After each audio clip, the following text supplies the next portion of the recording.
Ваткен соғышының қатысушы ардагерлеріне, жалпы ушул Руслан агабыздын үйүнүн курулушуна салым кошкондорго, ошонун катарында башында турган ушул Гүлшат Недербегинибиздин Алла Таала иштерине ийгилик берсин. Ушул үйдө кут береке болсун.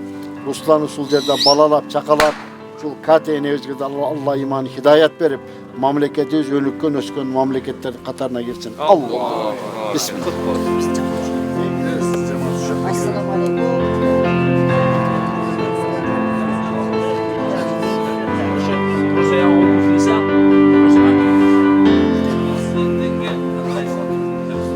Hoş geldinizler.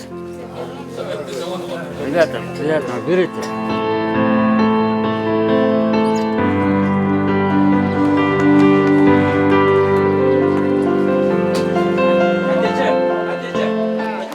Жөнелең албай Екатерина Рустанға беріп мынаке қуантып жатат баланы.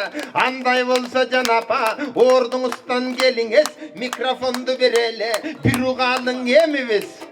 Сүйінген сөзін анда бер, уғалың атаң апанын. Сүйінген сөзін уғалы, мен дағы күтіп жатамын. Хандан алақан чап қойғыла, көптен күткен қомға өрнөктü болған тоймының. Микрофонду атайлап жетелеп барам. Дорогая наша мама, вам передается слово. И давайте не просто так, бурные аплодисменты.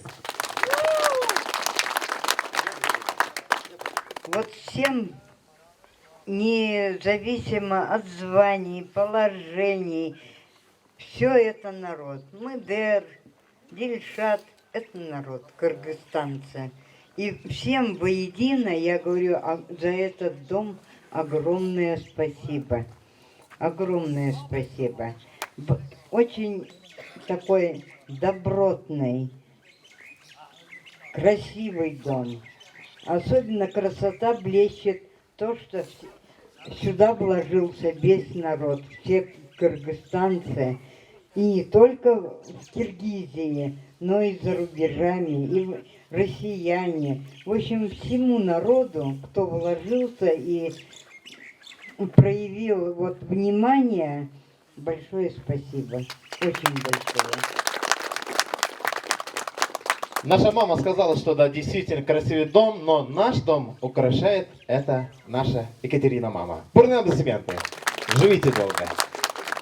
И Руслан Аке, я вам буду обращать на кыргызском языке, так как вы уже имеете колпак наш. Руслан Аке, да, жигиттин гүлү мырзасындай турат, сол колунан Баткен соғышынын ардагери, мекен элим, жерим деп сол колун айырган менен бир колу жок болсо да, бир канча инсандар акемдин колуна кол, жолуна жол, бутуна бут, үйүнө кут болуп отурат. Антан бир кол чапыңыздар. Микрофон Руслан мырза.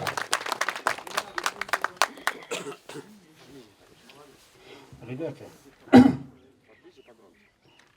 я благодарю весь народ Кыргызстана, Мадера, Гюльшата, все, кто помог, вообще от души вкладывал труд свой, от души вкладывал. Это чисто от сердца делал народ. Все мы от народа.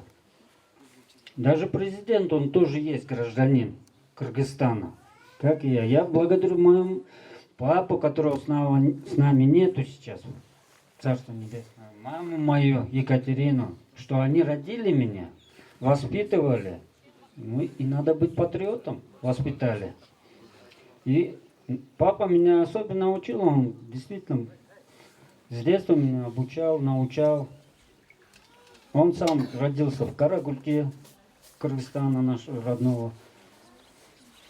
Поэтому я спокойно пошел в армию защищать нас. И даже сейчас я готов пойти, даже с одной рукой. Неважно. Народ любить надо, не то что народ, свое отечество, свою родину любить надо. И это я призываю всех молодых парней, всех, не бояться идти в армию и защищать свое отечество, свою родину любить надо. Чтобы матери потом, матери, братья, сестры гордились сыновьями своими. А так действительно, огромное спасибо. Ребята. Молодец! Настоящий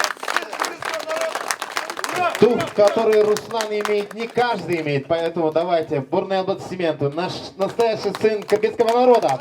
Бир кол чапыңыздар. Ой, Руслан Аке, у кыргызов говорят, что поцелуй маму это равно поцелуй Кабатулла. Поэтому давайте перед публикой поцелуем свою маму за то, что она рожала и воспитала вас. Первый тяпонстар, мана! Ой, большой подарок!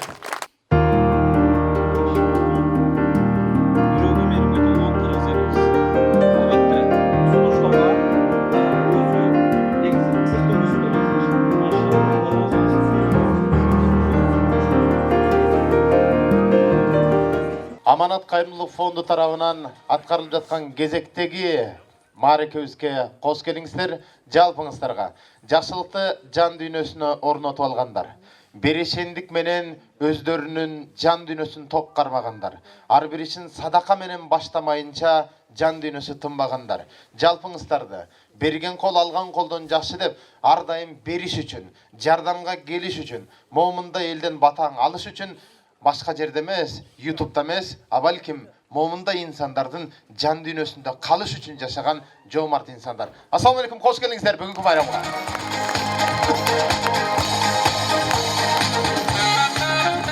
Урматтуу меймандар жана ушул жердин тургундары, ошондой эле бүгүнкү салтанат эң сонун момундай үйүбүздүн ачылышына келген үй ээлери, ошо менен биргеликте Аманат фонду менен кызматташып отурган жалпы демөөрчү ага эжекелер, бир туугандар.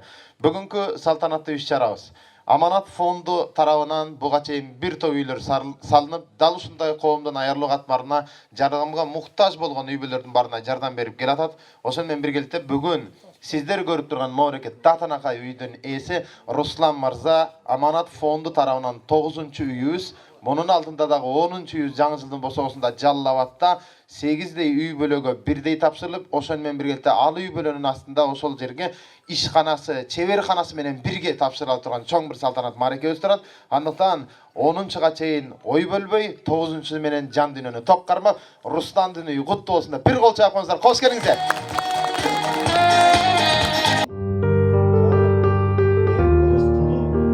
Bir eneden, obo, eneden.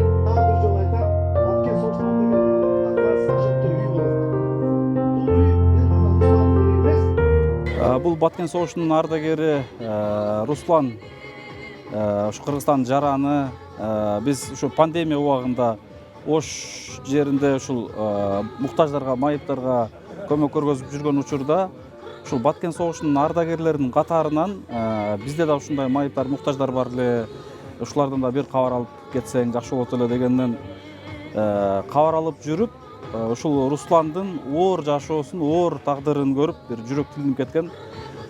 Ниет кылганбыз, ушул инсанга үй салсак экен, өзү дагы орус урутундагы ушу Кыргызстанды, Кыргызстан элин, мекенин коргойм деп бир колунан айрылган экен. Анан көп жылдан бери, тагыраак айтканда 20 жылдан бери андай көңүл бурулбай келген экен. Мына ошондуктан ниет кылдык элек, Кудайдын буйругу менен, ушу карапайым, кайрымдуу элибиздин колдоосу менен, Баткен согушунун ардагерлеринин жааматы менен, кыскасын айтканда кол ачык, жүрөгү мээримдүү, берешен инсандардын колдоосу менен үй туруп калды ушу 4-5 ай аралыкта.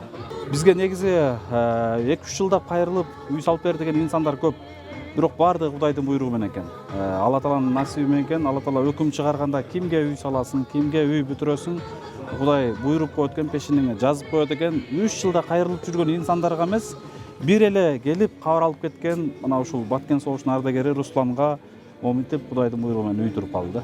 Дом начали строить. Не, вообще пришли еще, весной было это. Еще снежок только-только сходил последний. Пришли, посмотрели, осмотрели. Это был Дильшат. Да, Дильшат был. То есть он работает при администрации города Ош, по военным. Председатель Союза ветеранов Баткена. И он сказал, что вот есть благотворительный фонд, и он должен посмотреть. Хотели сперва дом ремонт сделать, потому что аварийное состояние. Потом приехал мэр и сразу сказал, дом ремонтировать мы не будем, потому что он слишком аварийный, много трещин уже. И поэтому решили строить новый дом. Начали в марте. Ну, фундамент очень быстро, рабочие ребята хорошо работают. Да и технологии 21 века позволяют в современном мире это делать. Дальше уже сослуживцы, ну не однополчане приехали, кладку тоже взялись очень быстро. Помогали с России, высылали средства, МДР сам помогает. Ну это действительно благотворительно, много, да? МДР давал отчет, потому что кто, откуда, я сейчас, если честно, ни имен все вспомнить невозможно, потому что это когда было, все имена называть, и с России высылали. Дом действительно качественно построили.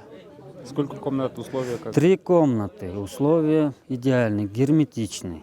Андан кийинки демеден юрттардан чыгып жүргөндөн кийин Русланга ошо аманат фонду жана Баткен согушунун ардагерлери, огончунун ардагерлери ошондой эле бүт аскер кызматкерлери дагы салым кошуп, жардам кылып, мына жаңы жылга жаңы белек кылып турабыз. Чын жүрөктөн жан конушуңар менен куттуктайбыз. Өзүнүн атыман Ош гарнизонунун башчысы гвардиянын полковниги Урматбек Солмовичтин атынан жан конушуңар менен куттуктаймын. Баарыңарга тынччылык каалайм.